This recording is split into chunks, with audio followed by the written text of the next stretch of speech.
Bien, pues buenas tardes a todos y bienvenidos a esta presentación online patrocinada por ASEMAS sobre la publicación Los pueblos de colonización en Almería, medio siglo después, editada por el Colegio de Almería con la colaboración de Picasol y los ayuntamientos de El Ejido, Huercalovera, La Mojonera, Níjar, Roquetas de Mar y Vícar.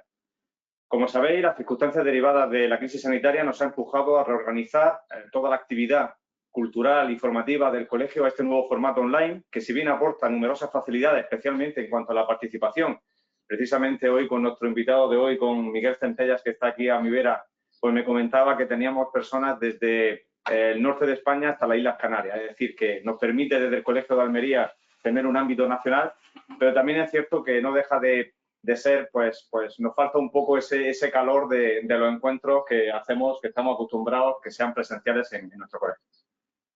Antes de entrar de lleno en la presentación, quisiera destacar unos temas que siempre que hablamos de cultura y arquitectura, pues me gusta hacerlo porque está bien, entiendo que es de justicia destacar el trabajo bien hecho. Este colegio se caracteriza desde hace ya unos 35 años por ser un gran difusor de la cultura a través de su ciclo de conferencias y de sus publicaciones. Son ya más de 100 conferencias y más de 100 publicaciones las realizadas y dedicadas a las grandes figuras de la arquitectura contemporánea nacional, donde nuestros compañeros Modesto Sánchez, y que hoy no puede acompañarnos, y Miguel Centellas, que hoy, como he dicho, nos acompaña como autor de esta publicación, pues han tenido y siguen teniendo un papel fundamental. Esta ingente actividad nos ha posicionado a nivel nacional como un referente en la puesta en valor de la arquitectura contemporánea, siendo un colegio, como conocéis, pues pequeño y periférico, lo que yo creo que potencia aún más su mérito.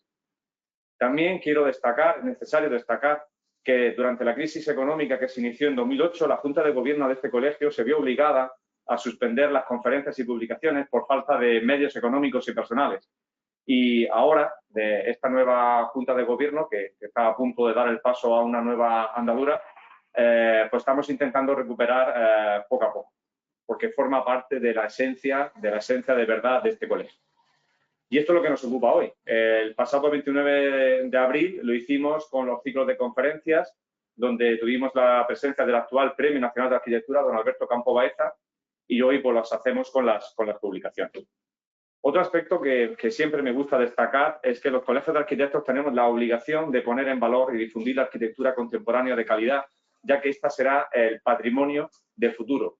Y este es, a mi juicio, el principal motivo de la publicación que vamos a presentar hoy. Como supongo, todos los que nos acompañéis esta tarde, en 2009, conocéis que en 2009 Miguel Centella, junto con Alfonso Ruiz y nuestro compañero Pablo García Pellicer, hicieron esta joya que tengo aquí en mis manos, que es este libro, que se titula Los pueblos de colonización en Almería, editado por el Colegio de Arquitectos de Almería con el Instituto de Estudios Almerienses y Cajamar, y que sin duda es un referente a nivel nacional del estudio de los proyectos promovidos por el Instituto Nacional de Colonización allá por los años 50 y 60, y con el objetivo principal del estudio de ponerlos en valor, precisamente. El interés y en el auge en toda España, desde aquella época hasta hoy, que ha ido creciendo, especialmente en zonas como Extremadura, más últimamente, el interés sobre el estudio de estos polos de colonización, pues, y también el interés propio de nuestro autor de hoy, de Miguel Centellas, en profundizar en el estudio, especialmente con su obra, otra obra publicada al respecto, Los pueblos de colonización de Fernández del Amo, editada por la Fundación Arca en 2010, le ha permitido conocer y de una manera más profunda el panorama nacional y el estado de conservación y desarrollo urbanístico y socioeconómico actual de muchos de los pueblos, pudiendo destacar algunas peculiaridades que despertaron su interés y que entendió necesario exponer públicamente. Es un poco el germen de esta nueva publicación. Por ello, hace unos años, recién constituida esta Junta de Gobierno, que como he dicho antes va a dar paso a una nueva en los próximos días, pues Miguel se dirigió a nosotros para exponernos que no todos los pueblos de colonización construidos en España han tenido el crecimiento que podemos apreciar en la mayoría de los ejemplos de nuestra provincia, especialmente los ubicados en la zona del Poniente y de la comarca de Níjar, y que era necesario reflexionar sobre cuál ha sido el motivo de este éxito y si hemos sido conscientes de su importancia histórica y hemos sabido ponerlos en valor y protegerlos. Por ello, en esta publicación y en la exposición que ya tenemos preparada, de la que forman parte estos paneles que veis aquí detrás nuestra, hemos querido proponer, bueno, estamos esperando, perdón, que esta exposición estamos esperando a poder presentarla cuando las condiciones sanitarias no lo permitan. Si la tenemos ahora mismo, por así decirlo, terminada, maquetada y almacenada pendiente de su inauguración. Pues como hemos dicho, a través de la exposición y a través del libro que también tenemos aquí delante, que vamos a presentar hoy, pues hemos querido de una manera muy visual exponer cómo se ha evolucionado urbanísticamente estas intervenciones e iniciar una reflexión sobre lo que ha significado en el desarrollo socioeconómico de la provincia y su grado de conservación y de valoración social. En este sentido, creemos que es justo hablar de los pueblos de colonización como el germen del desarrollo socioeconómico de las comarcas del Poniente y Níjar, derivado de una apuesta de calidad de la administración estatal de aquel momento que supo planificar el territorio con acierto y crear en un espacio baldío un modelo urbanístico que durante más de 50 años ha permitido responder en gran medida a los nuevos requerimientos sociales. Pero la situación actual de estos pueblos no es proporcional a su importante relevancia histórica y lamentablemente sí podemos apreciar una relación directa entre su crecimiento urbanístico y su casi desaparición. Allí donde más ha triunfado el modelo, con un importante desarrollo socioeconómico, más se ha desvirtuado la integración original, principalmente por falta de concienciación y de cultura arquitectónica. La idea generalizada de que el patrimonio a proteger es solo el histórico y el escaso conocimiento sobre la arquitectura y urbanismo contemporáneo han permitido que las administraciones no hayan estado ágiles en desarrollar normativas que ayudasen a preservar los pueblos de colonización y que hayan permitido actuaciones que las han desvirtuado para siempre. Por ello, la necesidad de este tipo de publicaciones, para concienciar que la arquitectura de hoy es el patrimonio del mañana y que es preciso proteger aquello que es de calidad y de relevancia social, independientemente de su edad. Para exponernos más en profundidad esta nueva publicación, contamos con su ideólogo, como he dicho antes, y su autor, don Miguel Centella Soler, doctor arquitecto de reconocido prestigio, premio Arco del Colegio de Arquitectos de Almería y profesor titular de la Escuela Técnica Superior de Arquitectura y Edificación de la Universidad Politécnica de Cartagena, impartiendo la asignatura de proyectos. Además de autor de numerosos libros sobre arquitectura contemporánea. Y sobre todo una persona muy implicada con este colegio a la que siempre le agradeceremos sinceramente su trabajo y su cercanía. Muy buenas tardes, Miguel. Antes de ceder la palabra a Miguel Centella Soler, quiero agradecer la colaboración para la publicación de este libro, como ha dicho antes, a Picasol y a todos los ayuntamientos que albergan en sus términos municipales pueblos de colonización, como son los ayuntamientos de Ejido, Huercalovera, La Mojonera, Níjar, Roquetas de Mar y Vícar, ya que todos se han mostrado muy receptivos para ayudar en que este proyecto salga adelante, esperando pronto poder programar las exposiciones en sus sedes y municipios para difundir entre sus vecinos la importancia de perseverar y de guardar, de preservar estas joyas urbanísticas y arquitectónicas. Simplemente ya para terminar, antes de ceder la palabra a Miguel, deciros que después de su presentación pues se abrirá un turno de preguntas para los que estáis conectados y oyéndonos, pues podáis participar y lo podéis hacer a través del apartado preguntas que hay tanto si os estáis conectados con aplicación móvil como con ordenador, que suele estar en el lado derecho, en los paneles de control del lado derecho. Así que, sin más, pues le agradezco de nuevo a Miguel Centellas su presencia hoy aquí y el haber sido autor de esta magnífica publicación y le cedo la palabra. Muchas gracias, decano, por tus amables palabras. Comparto todo lo que has dicho y agradezco una vez más que el Colegio de Arquitectos haya confiado en mí para la publicación de este nuevo trabajo sobre los pueblos de colonización, que has explicado muy bien cómo se generó. Yo creo que los pueblos de colonización en España es un tema que ya se puede decir de una manera rotunda, ha saltado las fronteras de España. Hace poco he tenido conocimiento que un arquitecto ingeniero de la Universidad de Delft en Holanda ha realizado una tesis doctoral sobre los pueblos de colonización en España. Un profesor de la Universidad de Miami contactó conmigo hace unos meses para pedir una documentación que había publicado la tesis doctoral. Me consta que desde Portugal están estudiando también los pueblos de colonización en España, con lo cual creo que ya hay que decir que hay que trabajar de una manera conjunta para poner un conocimiento importante de toda la arquitectura que se realizó en estos años. Arquitectura, urbanismo y arte.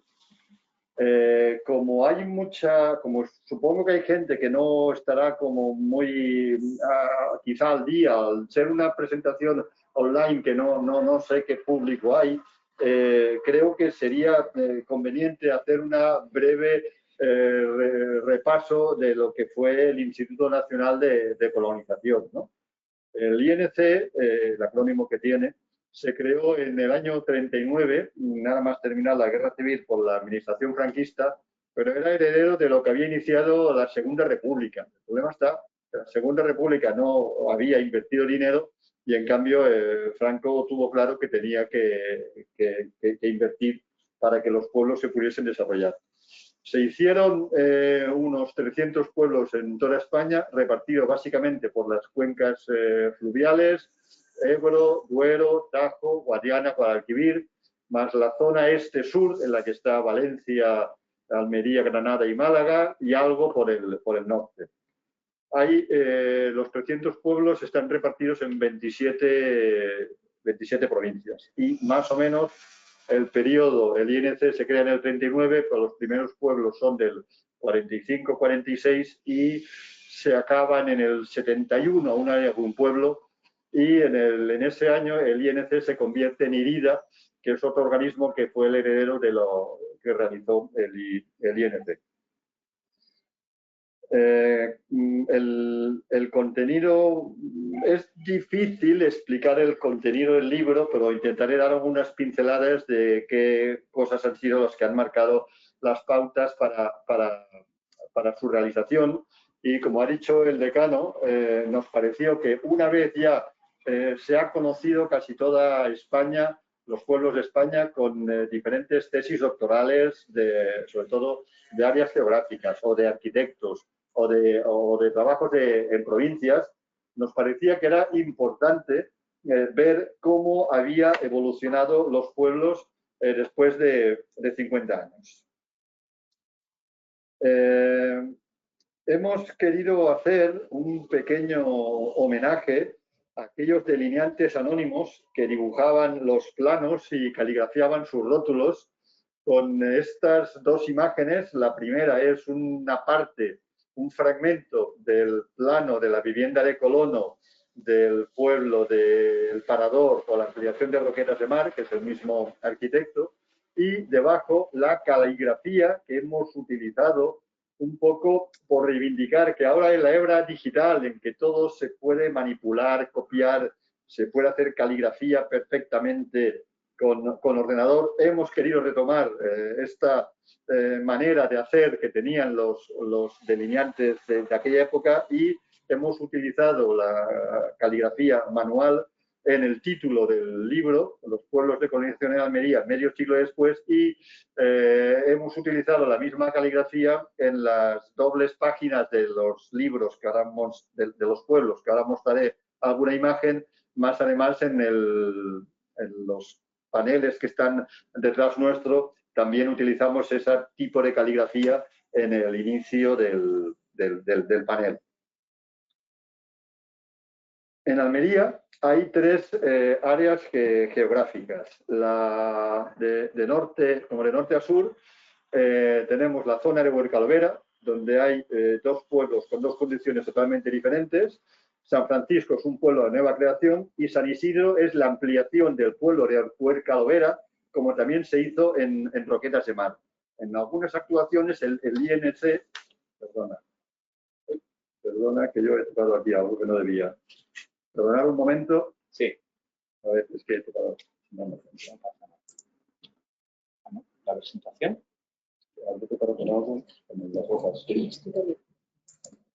Ahí, gracias. Disculpar que he tocado el teclado sin querer. Decía que en algunos sitios se ampliaron pueblos, como fue Huercalovera y Roquetas de Mar, con poca trascendencia respecto a lo que ha sido en el campo de Níjar, en el que la agricultura ha tenido un papel muy importante. En el campo de Níjar en estos momentos hay 10.000 hectáreas de invernaderos y no ha tenido mucha influencia el turismo, como ahora hablaré, por estar los pueblos como alejados de la costa, ¿no? La presión del Cabo de Gata con San José, Carboneras, ha sido muy diferente de lo que ha pasado en Roquetas de Mar, como ahora veremos, ¿no? Y la última zona es el poniente, donde aquí sí que podemos ver que hay 8 pueblos repartidos en cuatro municipios y, sobre todo en Roquetas de Mar, será una simbiosis muy clara entre invernaderos y turismo. En total, entre Levante y Poniente, en Almería, en el año 2018, los datos que iré diciendo son de 2018, hay 31.600 hectáreas de invernaderos. Quería hacer una breve reflexión sobre la dimensión patrimonial de los pueblos de colonización. En general, las tramas urbanísticas se mantienen bastante bien, excepto algunas excepciones, ¿no? Las iglesias, aquí podemos ver la pequeña iglesia capilla de Atochares del arquitecto Agustín Delgado de Robles, con el depósito de aguas al fondo. Al final se ve la pendiente como va subiendo, está en la parte más alta la iglesia. Y Atochares es el único pueblo de los 14 de la provincia de Almería que está incluido en la Fundación Docomomo Ibérico, y en el año 2013 se colocó una placa en la pared de la iglesia, ¿no? Hay también otros espacios públicos, como el Solanillo, incluidos en el propio registro de Docomomo. En general, las iglesias, digo, se han mantenido bastante bien y son los edificios que están en mejor estado. Las viviendas están en general muy transformadas y los ayuntamientos y otros edificios públicos están realmente bastante modificados, ¿no? Paso esta imagen de un pueblo que inicialmente se llamaba Campo Nuevo del Caudillo y que posteriormente pasó a llamarse La Mojonera, que era el nombre inicial del barrio que está como hacia al sur de la comarca del Poniente, donde la imagen inicial, la imagen superior es inicial del pueblo recién acabado de construir, la imagen de la derecha debe ser de hace como 5 o 6 años, donde se ven las banderas y el ayuntamiento ha mantenido relativamente bien este edificio.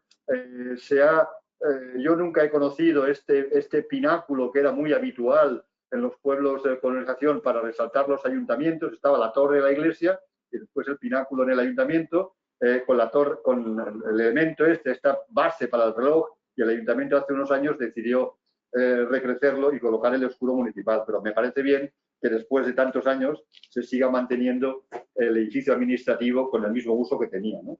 Las escuelas en general están muy transformadas. Las iniciales escuelas unitarias separadas niños y niñas por cambios de normativas se han ido sustituyendo por otros edificios, y en general quedan pocas escuelas que mantengan el uso inicial. En San Agustín algunas escuelas se transformaron en aulas de educación de adultos y, bueno, más o menos se han ido conservando, pero creo con demasiadas transformaciones. Aunque sé que está un poco fuera del contexto de la presentación del libro, no quería dejar de pasar en esta breve referencia al valor patrimonial el valor que tienen muchas obras de arte en las 300 iglesias de colonización que hay en España. Es un patrimonio, hace 5 o 6 años diría poco conocido. Ahora se está conociendo con varias...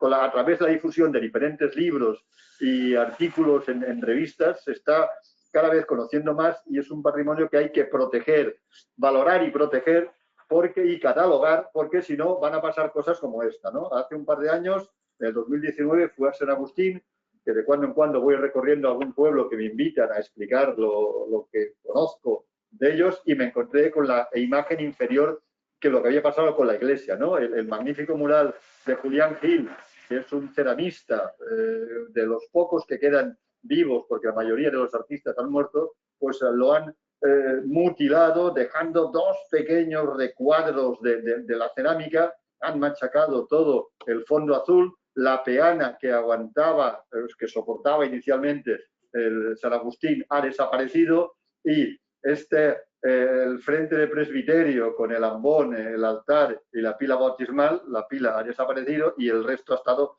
recrecido. Hicimos una nota de prensa, salió en prensa local, pero creo que hay que catalogar y proteger para que no pasen desaguisados como este.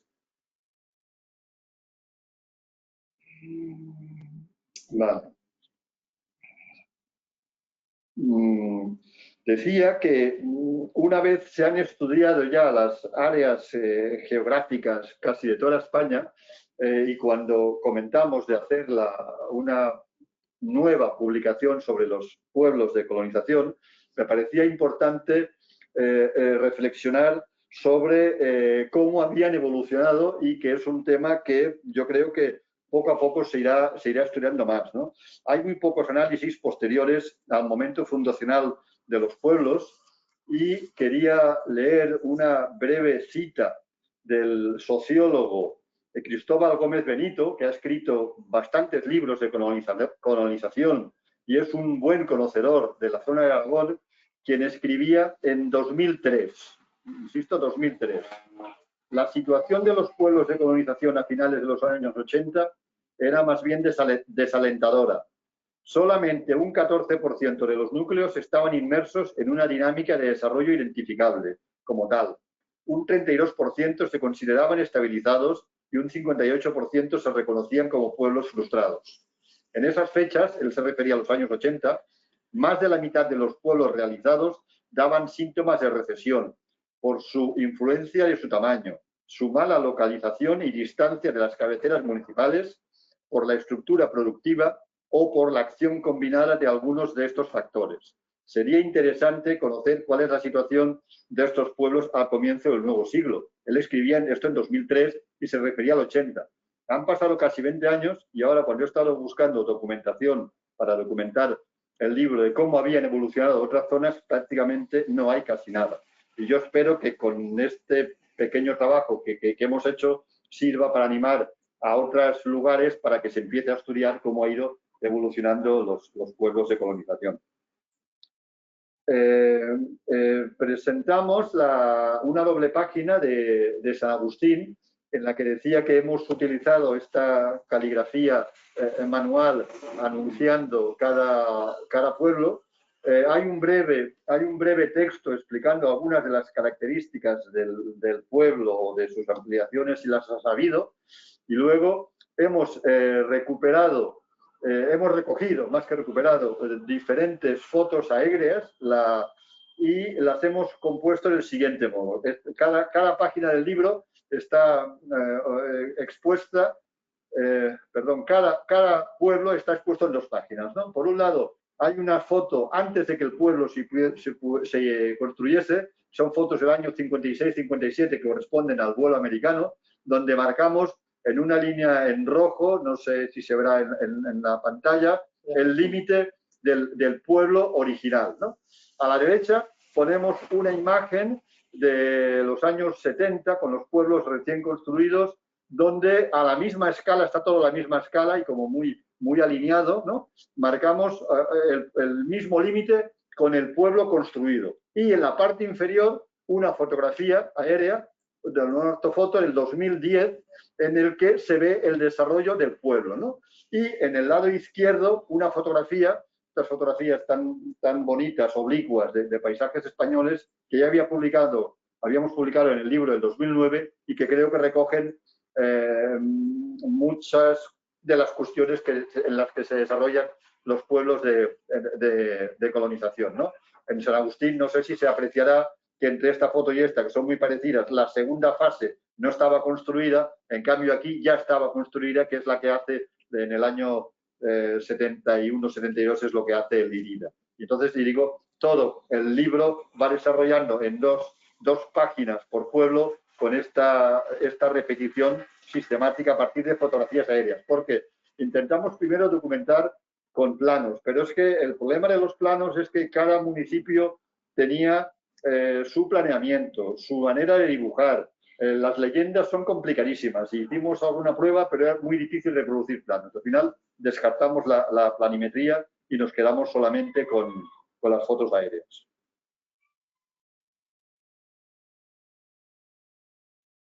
En general, he hablado de que la importancia de la agricultura ha sido fundamental para el desarrollo de los pueblos de Almería y también hay que tener en cuenta algunas áreas, sobre todo en Roquetas de Mar, el turismo. Antes he citado que los primeros pueblos se hacen en Almería en el año 54.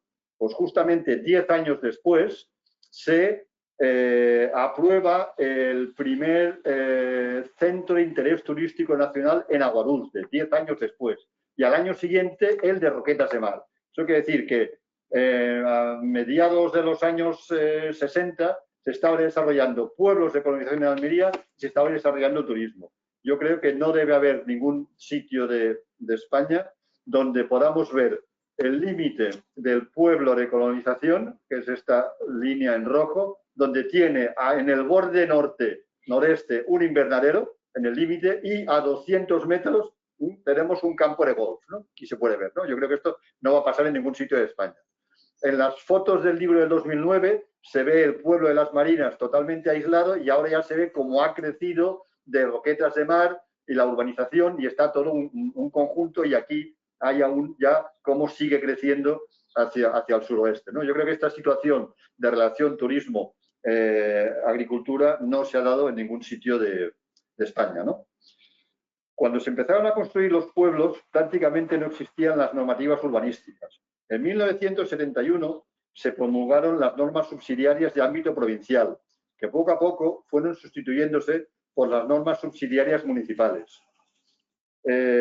Cuando empecé a estudiar los pueblos a finales de los años 80, recorrí los ayuntamientos viendo las normativas urbanísticas, que eran estas normas subsidiarias, y solamente en el Ejido se hacía referencia en las normas subsidiarias a la importancia de los pueblos de colonización, de las Norias y San Agustín, en la que se decía que las intervenciones que se hiciesen tenían que tener una cierta referencia al pueblo existente, mantener las cubiertas planas, los volúmenes blancos, ¿no? Eso que en teoría hubiese estado muy bien, en la práctica no fue así porque realmente no se pudo mantener, desarrollar, hablar del mantenimiento de las viviendas sería objeto de otra conferencia y no es el momento adecuado. Pero en aquella época aquello hubiese estado muy bien, pero realmente digo, no se llevó a cabo.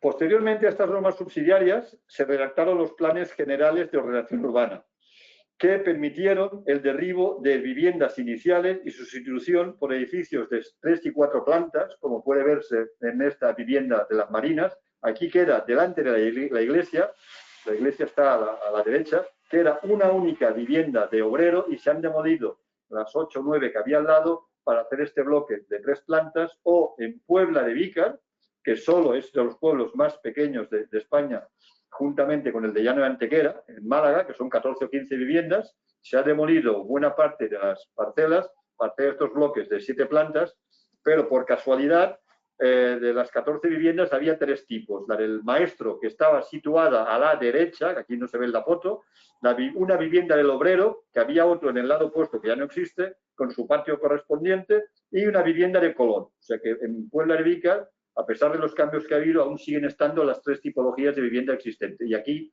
hay un patio de una vivienda, de una parcela que han demolido la vivienda, ¿no? Esta imagen tiene ya unos años, está hecha desde la torre de la iglesia. En este sentido, se puede decir que en el poniente, en general, han evolucionado bastante mal en el sentido de mantener la estructura original del pueblo, el Parador, Roquetas, Las Marinas y la Puebla de Vícar. Y en cambio se mantienen algo mejor San Agustín, el Solanillo, Las Norias y la Mojonera. Si pasamos al campo de Níjar, a Levante, podemos ver la siguiente circunstancia. Hay 4 pueblos, Campohermoso y San Isidro, un poco más al este y al norte, y más al sur, Pueblo Blanco y Atochares. Campohermoso tiene 2 salidas muy próximas de la autovía 7. San Isidro tiene 1. Esto yo creo que ha sido un condicionante. Como en alguna manera ya decía Gómez Benito con la frase que he comentado, hablando de la distancia a las cabeceras municipales y de las comunicaciones, que yo creo que esto ha permitido que San Isidro y Campohermoso se hayan desarrollado mucho más que Pueblo Blanco. En la imagen puede verse que el límite inicial de Campohermoso estaba situado en la confluencia, era un pueblo de cruce, la confluencia de la carretera de Vera a Almería, con la que iba Fernán Pérez y hacia la playa, que este era el límite inicial del pueblo, pues de alguna manera ha crecido, como lo estuve más o menos superficiando, entre 8 y 9 veces, ¿no? La autovía tiene una conexión bastante próxima a través de esta vía, ¿no? Y en cambio, Pueblo Blanco ha crecido muy poquito, está al lado sur de la Rambla del Artal, que es esta de aquí, con una carretera interior, y puede verse como el pueblo mantiene prácticamente la estructura inicial, y luego algunas casas que podría pensarse que son nuevas, en la publicación del año en la fotografía que aparece en la cubierta de la portada del libro, ya se ve que estaban, con lo cual prácticamente Pueblo Blanco ha crecido muy poquito por este lado de aquí, ¿no? Y, insisto, la autovía me parece que era un elemento importante. En la zona de Huerca Calavera se producen 2 circunstancias absolutamente diferentes, ¿no? La ampliación del pueblo de San Isidro, en este ámbito de aquí, estaba antes separada del pueblo fundacional inicial de Huercalovera. En los años 90 se hicieron en el borde del pueblo de colonización unas viviendas sociales y posteriormente, hará unos 10 años más o menos, se construyó el Hospital de la Inmaculada, que ha ocupado parte de los solares, que era una zona verde que tenía el pueblo de San Isidro, parte ha sido ocupada por el hospital y aquí hay un importante aparcamiento, ¿no? Y evidentemente ahora el núcleo original ya se ha unido al pueblo inicial, ¿no? Esta es la antigua carretera nacional 340 de Barcelona a Cádiz, que bajabas por la carretera y te encontrabas de frente, cruzabas un puente y te desviabas hacia el sur, ¿no? Y ahora la autovía pasa relativamente hacia el este. En cambio, San Francisco, situado en la zona del Saltador, yo creo que me atrevería a decir, el pueblo como que tiene más similitudes con lo que ha pasado en otros sitios de España, ¿no? Prácticamente han crecido muy poquito. Allí la agricultura de la zona de Huercalovera, así como en el poniente y levante son invernaderos, allí es más bien una zona de cítricos y almendros, frutales, y el pueblo prácticamente no ha crecido casi nada. Hay un grupo de viviendas por aquí y justamente al lado de las viviendas de los obreros, la Junta de Andalucía convocó hace unos 10 o 12 años un concurso para jóvenes arquitectos en el que se hicieron 12 viviendas agrupadas. Se cambia la tipología de los pueblos de colonización en el sentido de parcela grande con vivienda y dependencias agrícolas. No tenía ningún sentido ya las dependencias agrícolas y se hacen 12 viviendas cambiando, repito, la tipología, agrupando las viviendas de 4 en 4 y haciendo unas pequeñas zonas comunes, que creo que es un proyecto interesante. Voy a ir acabando ya.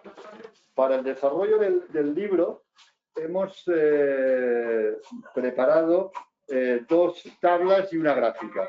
La primera tabla es una que recoge la evolución en las diferentes fases de los pueblos de colonización, pero me parecía que no aportaba mucho porque no aportaba, prefiero presentarla ahora, sí que está en el libro, para explicar un poco las diferentes fases en las que se hicieron los los pueblos de Almería, ¿no? San Agustín es el 68 y comentaba que en el 82-83 se hace la última fase de viviendas de vivida, ¿no? Entonces eso se puede ver en el libro, pero lo que nos ha servido ha sido esta tabla para recopilar información del aumento de población, ¿no?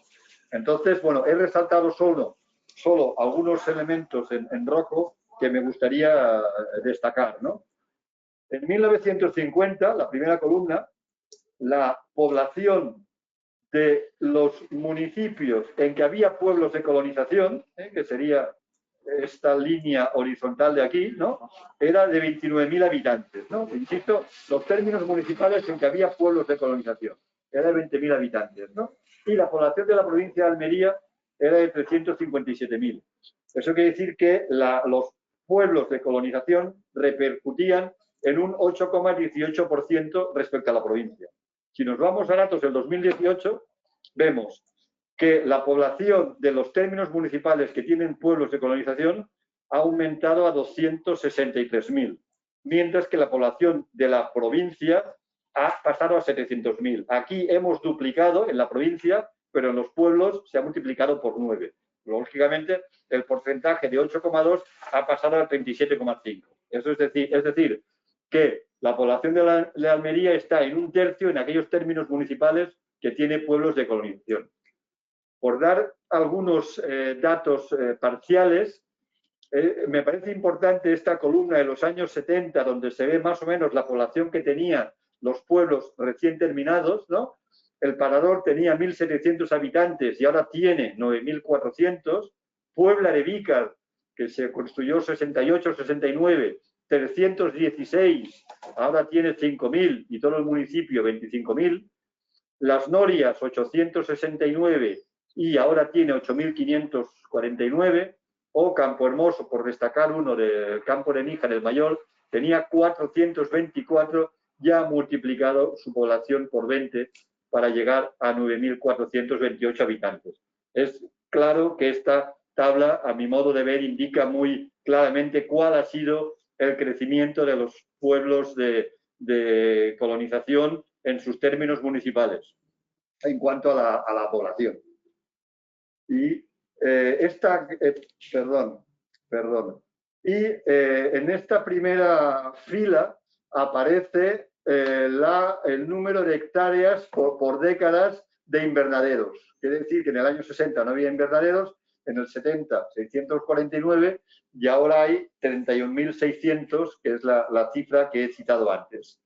Si pasamos con a una gráfica los datos de la superficie en hectáreas de invernaderos, podemos ver que los primeros invernaderos están en el año 70, hay un crecimiento lineal geométrico bastante continuo hasta el año 2000, que llegamos a tener 25.000 hectáreas y luego decrece un poquito la pendiente y llegamos al año 2018 a las 31.600 hectáreas, que sería este punto de aquí, ¿no? En cambio, si vemos la población, vemos que fue creciendo de los 29.000 en 1950, va creciendo, hay un pico importante a partir del 2000 con toda la evolución económica, la burbuja inmobiliaria y otras cuestiones del 2000 al 2010, y luego vuelve a decrecer para llegar al dato ahora de los 263.000 habitantes, que sería la cantidad que correspondería de aquí, ¿no? Es una tabla que nos parecía interesante comparar la evolución de la población con la evolución del crecimiento de los invernaderos. Bien, y ya voy a terminar. El decano ha hecho unos agradecimientos como más institucionales, y a mí me gustaría terminar con unos agradecimientos más que han servido para el desarrollo del libro, ¿no?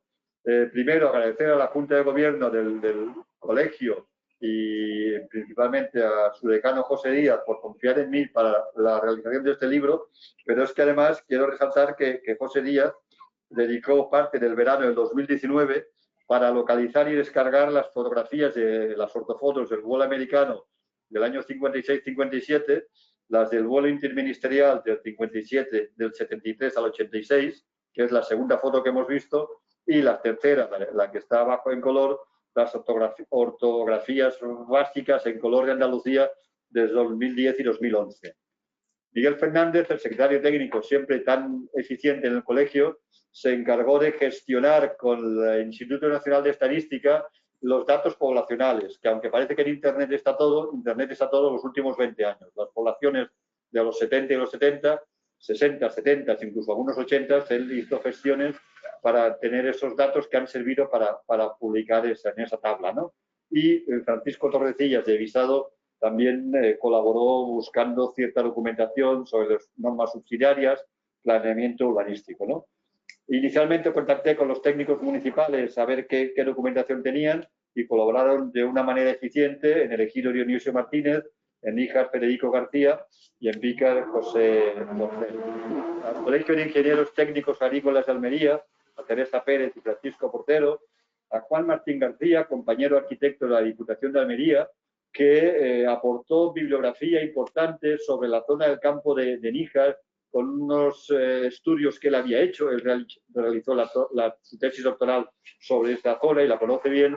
Y de la misma manera que en esa zona podemos decir que hay algunos estudios, en la zona del Poniente yo no he encontrado ninguna documentación. Y por último, a Manuel Gómez de Agrícola Basán y a Virginia Escobar y Diego Martín, que facilitaron una magnífica foto que os recomiendo que podáis ver en el libro, que es la transformación de las norias con el humedal de la balsa del Sapo por un problema producido por unas escorrentías, una cuenca endorreica, y ha quedado allí un paisaje muy, muy interesante, y ellos facilitaron una de las mejores fotografías aéreas que creo que hemos aportado en la publicación y en los paneles. Y termino diciendo que, como ha dicho el decano, esperamos que cuando podamos hacer la presentación de la exposición, los 18 paneles que tiene la exposición, 14, uno por pueblo, y luego uno general explicando algunas cuestiones de las tablas, población, como he estado yo explicando, podamos hacer y recuperar el libro, el ritmo normal de las actividades del colegio, pero mientras tanto nos parecía importante hacer la presentación del libro para empezarlo a difundir y que se vaya conociendo. Nada más. Muchas gracias.